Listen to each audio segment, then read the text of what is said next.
আসসালামু আলাইকুম, কেমন আছেন সবাই? আশা করছি আল্লাহর রহমতে বেশ ভালো আছেন। আলহামদুলিল্লাহ, আমিও ভালো আছি। অনেকদিন ফ্রিজে মাছ পড়ে থাকলে মাছগুলো খেতে ভালো লাগে না, একটু গন্ধ গন্ধ হয়ে যায়। তো সেই ধরনের মাছগুলোকে আমরা কিভাবে করে সুস্বাদু করে খেতে পারি, আজ আপনাদেরকে আমি সেই রেসিপি শেয়ার করব। তো চলুন, খুব বেশি কথা না বাড়িয়ে আমি পুরো ভিডিওটাতে চলে যাচ্ছি। আশা করছি আপনারা ভিডিওটি না টেনে সম্পূর্ণ দেখবেন। তো এই জন্য আমি প্রথমে একটা বাটিতে কিছু মেথি নিয়ে নিচ্ছি। মেথির অনেক গুণ আছে। মেথি আমাদের শরীরের ব্যথা বেদনা কমাতে সাহায্য করে, চুল পড়া কমাতে সাহায্য করে, স্কিনকে ভালো রাখে। তো মেথি আমাদের এমনিতেও খাওয়া উচিত। আমি মেথিটাকে সামান্য পানি দিয়ে ভিজিয়ে রাখছি 15 থেকে 20 মিনিটের জন্য, এতে করে মেথিটা কিছুটা নরম হয়ে যাবে। আমি শিং মাছ নিয়েছি, শিং মাছগুলোকে সিদ্ধ করে কাটা ছাড়িয়ে নিয়েছি পেঁয়াজ কুচি, মরিচ ফালি। এরপর এখানে একটা বাটিতে আমি 1 চা চামচ পরিমাণ হলুদ গুঁড়ো, 1 চা চামচ পরিমাণ মরিচের গুঁড়ো, হাফ চা চামচ জিরার গুঁড়ো, হাফ চা চামচ ধনিয়ার গুঁড়ো, 2 চা চামচ পরিমাণ আদা রসুন বাটা, স্বাদ মতো লবণ, সবকিছুকে একসাথে একটু পানি দিয়ে ভালো করে মিশিয়ে রাখছি। তো এইভাবে করে মশলাটা আগে থেকে পানি দিয়ে ভিজিয়ে রাখলে এতে করে একটা বাটা মশলার টেস্ট পাওয়া যায়। তারপরে এদিকে এখন দেখুন আমার মেথিগুলো ভেজানো হয়ে গেছে। আমি এখন এগুলোকে সেদ্ধ করে নেব। তা আমি চুলায় একটা পাত্র বসিয়ে দিলাম। এর মধ্যে আমি মেথি থেকে পানিটা ফেলে দিয়ে পাত্রের মধ্যে মেথিটা দিয়ে দিলাম। এরপর আর একটু পানি দিয়ে মেথিটাকে আমি একটু ফুটিয়ে নেব। এতে করে মেথির ভিতরে যে তিতা ভাবটা থাকে সেটা চলে যাবে। অনেকের এটা পছন্দ না, তাই আপনারা চাইলে এভাবে সিদ্ধ করে নিতে পারেন। তো মেথিটা আমার সিদ্ধ করা হয়ে গেছে, মেথি থেকে পানি ঝরিয়ে নেব। এখন চুলায় একটি কড়াই বসিয়ে দিয়েছি। এর মধ্যে আমি পরিমাণ মতো তেল দিয়ে দিলাম।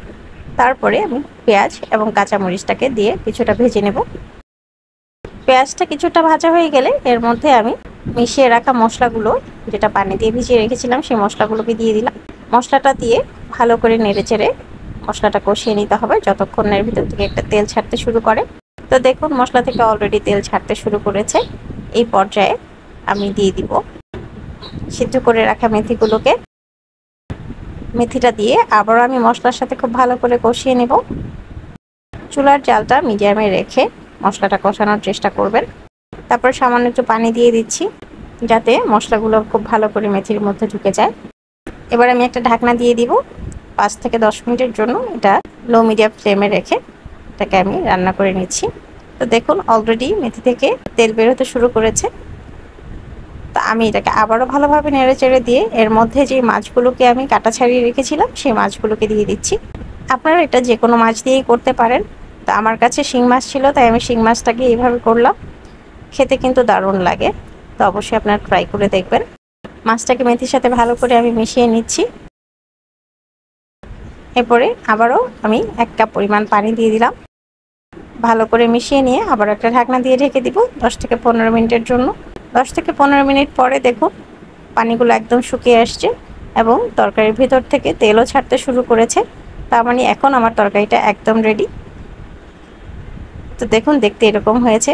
খেতে কিন্তু খুব দুর্দান্ত স্বাদের হয়। আপনারা চাইলে অবশ্যই বাসায় ট্রাই করে দেখতে পারেন। তো এইভাবে করে ফ্রিজে পড়ে থাকা অনেক দিনের মাছ রান্না করে খেতে কিন্তু বেশ ভালো লাগে। আর মেথির গুণাগুণ সম্পর্কে তো আগেই বললাম। তো সব কিছু মিলিয়ে একটা দারুণ কম্বিনেশন। আপনাদের কাছে রেসিপিটি কেমন লাগলো অবশ্যই আমাকে কমেন্ট করে জানাবেন। ভালো লাগলে আমার ভিডিওটিতে লাইক করবেন এবং শেয়ার করে অন্যদের দেখার সুযোগ করে দিবেন। সেই সাথে আমার চ্যানেল এবং পেজের সাথেই থাকবেন। আজকের মতো বিদায় নিচ্ছি। আবারও দেখা হবে নতুন কোনো রেসিপি নিয়ে, নতুন কোনো ভিডিওতে। সে পর্যন্ত সবাই ভালো থাকবেন, সুস্থ থাকবেন। আল্লাহ হাফিজ।